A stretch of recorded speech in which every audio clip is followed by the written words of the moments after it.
तो hello friends, कुछ videos में हम अब तक जान चुके हैं present indefinite, present continuous, present perfect, इन टेंस की जानकारी ले चुके हैं। तो आपने ये टेंस के बारे में पूरे अच्छे से जान लिया और साथ में ये भी जान लिया था आपने कि इनके एग्जाम्पल्स कैसे कैसे हैं और ये कहाँ कहाँ पे यूज़ होते हैं और हमारे जो कॉम्पिटिटिव एग्जाम होते हैं उसमें भी हमारे काम आते हैं। तो अभी इसी तरह से बात आती है प्रेजेंट परफेक्ट कंटिन्यूअस की। तो जैसा कि आप देख रहे हैं इसमें परफेक्ट और कंटिन्यूस दोनों हैं, तो इसमें कुछ इन दोनों की सिमिलरिटी ही होगी, तो उससे आपको पता चल जाएगा। तो पहले हिंदी की पहचान की बात कर लेते हैं। हिंदी की जो पहचान होती है आपकी, आप देखिए जैसे हमारा कोई काम पास्ट में तो शुरू हुआ, मतलब कोई काम अगर हमारा पास्ट में शुरू हुआ और अभी भी जारी है, तो इससे हमें पता चल जाएगा कि वहाँ पर प्रेजेंट परफेक्ट कंटिन्यूस है। लेकिन आपको ऐसे समझ में नहीं आएगा। तो हिंदी के जो वाक्य होते हैं, अगर देखिए हिंदी में हम देखें तो अगर हिंदी के जो वाक्य होते हैं उसमें क्या होता है, उसमें हमारे जो वाक्य का अंत होगा ना, तो उसमें आपको ता आ रहा है, रही है, ता आ रही है, इस तरीके से होते हैं उसमें। अब आप कहोगे कि ये तो प्रेजेंट कंटिन्यूस में भी होते हैं। हाँ, कंटिन्यूस में भी होते हैं, लेकिन वो काम अभी लगातार हमारा चल रहा है होता है उसमें। लेकिन यहाँ पर डिफरेंस ये है कि ये पास्ट में तो शुरू हुआ होता है काम, लेकिन फ़िलहाल अभी भी चल रहा होता है। या फिर आपको कुछ इसमें आपको टाइम दिया होता है कि मतलब जैसे 2 दिन से, या मतलब कल से, या परसों से, या पिछले साल से, इस तरह से चलता हुआ आ रहा है। ठीक है, तो इससे हमें अच्छे से पहचान हो जाती है कि इसमें हमारा प्रेजेंट परफेक्ट कंटिन्यूस है। ठीक है, आपको इतनी पहचान हो गई। अब आप बात करेंगे इंग्लिश में कि आखिर इसमें इंग्लिश में कैसे पहचान करते हैं और इंग्लिश में इसे सेंटेंस को बनाते कैसे हैं। तो इसमें भी हम बात कर लेते हैं आपको वही पिछली कुछ वीडियोस की तरह, जैसे कि इसमें 4 पार्ट्स हमने डिवाइड करके देखे ही थे। जैसे हमारा अफर्मेटिव, नेगेटिव और हमारा इंटेरोगेटिव, और उसके बाद हमारे क्वेश्चन वर्ड वाले जो होते हैं। ठीक है, हमने इस तरह से देखा था। तो आप आ जाइए अफर्मेटिव में। अफर्मेटिव में क्या करना है, अफर्मेटिव में इसमें सबसे पहले तो सब्जेक्ट आता ही है। सब्जेक्ट के बारे में आपको पता ही है, जैसे he, she, it, they, I we, you, they, है ना, इस तरह से। और जैसे कोई भी अगर हमारा किसी का नाम हुआ या कुछ भी इस तरीके की अगर बढ़ाते हैं तो हमारा सब्जेक्ट होता है। आपको अच्छे से पता ही है, ये सारी बातें मैं आपको बता ही चुका हूँ और आपको पता ही होती है इतनी बात तो। उसके बाद हमारा हैज़, हैव बीन। हैज़ और हैव बीन इनमें से कोई सा भी आ जाता है। अब आप कहोगे ये हैज़ और हैव बीन का मतलब कैसे, तो हैज़ हमारा आता है सिंगुलर में और हैव आता है हमारा प्लूरल में।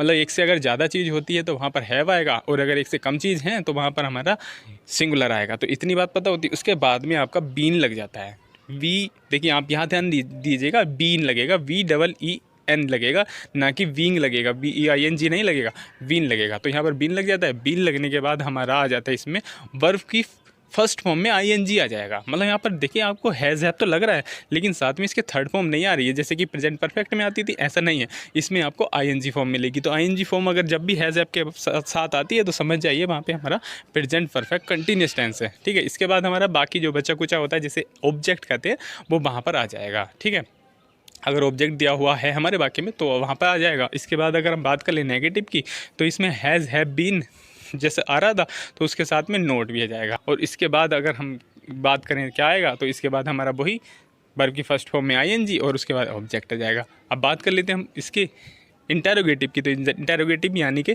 क्या से शुरू होने वाले वाक्य जो होते हैं।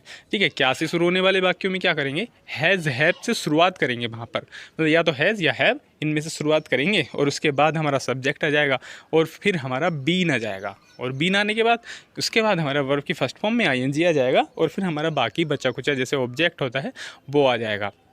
इतना सारा आने के बाद अगर हम इसमें बात करें इंटेरोगेटिव में भी नोट वाली यानी कि नेगेटिव वाक्य की, तो उसमें क्या करेंगे, तो उसमें हैज़, हैव आ जाएगा शुरू में और उसके बाद आ जाएगा हमारा सब्जेक्ट, और सब्जेक्ट के बाद आ जाएगा हमारा नोट, और फिर उसके बाद आ जाएगा हमारा वर्ब की फर्स्ट फॉर्म में आईएनजी, फिर हमारा ऑब्जेक्ट आ जाता है। फिर इसके बाद अगर हम बात करें क्वेश्चन वर्ड वाली की, तो उसमें कुछ भी नहीं करना, सेम रहेगा, लेकिन उसके आगे हमारा क्वेश्चन वर्ड आ जाएगा, जैसे कि हमारा हाउ, वाई, व्हेन, इस तरीके के जो वर्ड होते हैं वो आ जाएंगे।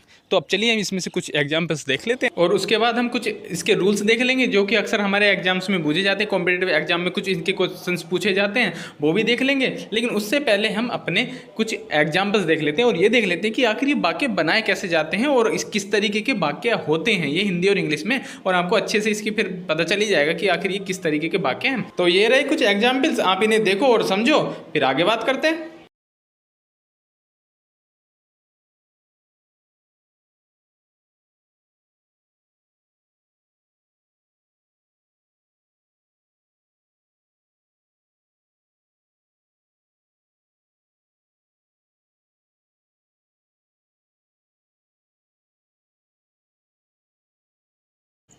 तो अब हम बात कर लेते हैं इसमें इसके रूल के ऊपर, जिसमें कि अक्सर हमारे एग्जाम में क्वेश्चंस पूछ लिए जाते हैं ना। छोटी सी गलती दे देंगे और आपसे क्वेश्चंस का इसमें पूछ लेंगे थोड़ा सा उलट फेर करके।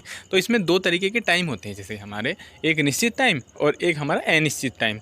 निश्चित टाइम वो होता है जैसे कि हमने कह दिया कि हमें भाई कल रात से या फिर 10 तारीख से या 5 तारीख से, तो ये हमारे निश्चित टाइम होता है। लेकिन अगर कोई हमसे कह दे 2 घंटे से या 5 साल से या 3 साल से, इस तरह से, तो क्या होगा, ये अनिश्चित है। अरे कौन से 3 घंटे, कौन से 2 घंटे, हमें पता नहीं है ना इस बारे में कौन से कब से है। लेकिन अगर निश्चित होता है तो निश्चित में मतलब बिल्कुल हमारा पता रहता है कि जब 5 तारीख 10 तारीख, तो निश्चित जो समय होता है उसके लिए तो हम यहाँ पर यूज़ करते हैं सिंस, और जो हमारा अनिश्चित होता है उसके लिए हम यूज़ करते हैं यहाँ पर फॉर का। तो यही सब आता है कि सिंस की जगह आपको फॉर लगा के दे देते हैं और फॉर की जगह आपको सिंस लगा के दे देते हैं।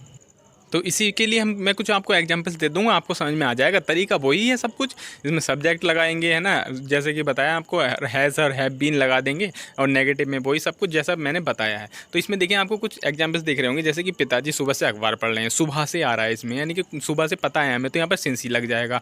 लड़के 1 घंटे से, अब 1 घंटा में पता नहीं कौन सा 1 घंटा है, तो वहाँ पर हमारा फॉर लग जाएगा। तो इस तरीके से मैं आपको ये दिखा देता हूँ, और इन्हें पूरा का पूरा मैं आपको ट्रांसलेट करके भी दिखा देता हूँ कि किस तरह से ट्रांसलेट किया जा रहा है, और ये आपको समझ में आ जाएगा। तो इसी तरीके के क्वेश्चन आपको दे दिए जाते हैं, सिंस की जगह फॉर लगा देते हैं और फॉर की जगह सिंस लगा देते हैं, और आपका वाक्य बिल्कुल गलत हो जाता है। तो इसी तरीके की आपको इसमें एरर्स वगैरह के लिए पूछ लिया जाता है। तो आपको बस यही ध्यान रखना है कि सिंस कौन सा होता है और हमारा फॉर कौन सा होता है। निश्चित काल के लिए सिंस और अनिश्चित काल के लिए फॉर। तो आप देख सकते हैं इसमें पीछे, आप देख लीजिएगा, इसका करेक्ट तरीका भी आप देख सकते हैं। आपको कुछ पहले अपने एग्जाम्पल्स देखे थे वो हो गए, और इसके बाद आपका ये वाले एग्जाम्पल्स हो गए। तो आशा करता हूँ आपको ये वीडियो अच्छी लगी होगी।